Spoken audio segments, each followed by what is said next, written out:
process of Bible proofreading involves both human and electronic checks.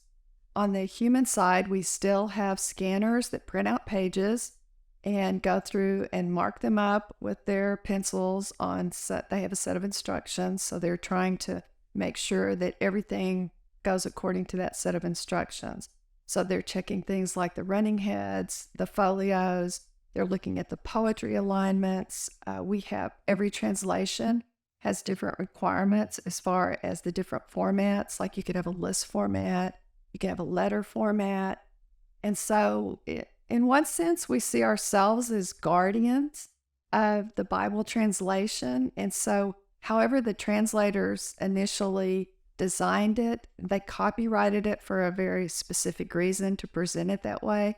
So we are the guardians and we make sure each Bible matches all of the copyright requirements.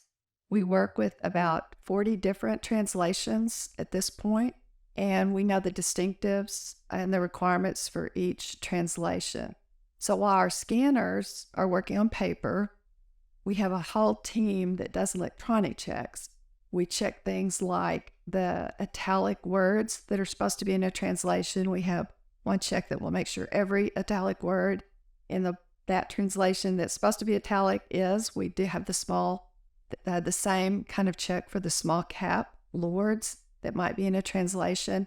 We check every verse number, that the font and the size are consistent and that all of the verse numbers are there.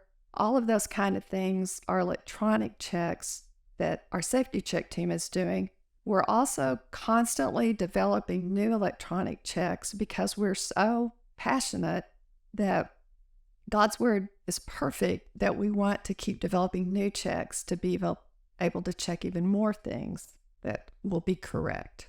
Then at the last step is we have a project lead who then takes all of these corrections that are from our safety check team and from our scanners. They're combined into one file.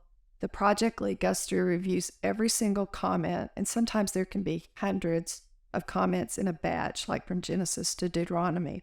So she's checking those comments and she's reviewing them, deciding, should the comments stay to go back to the publisher, or should I delete it, or do I need to reword it so that the publisher would understand better?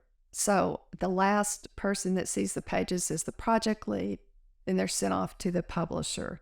Then we will continue checking rounds of proofs as long as the publisher wants us to. We like to do it until we see perfect pages.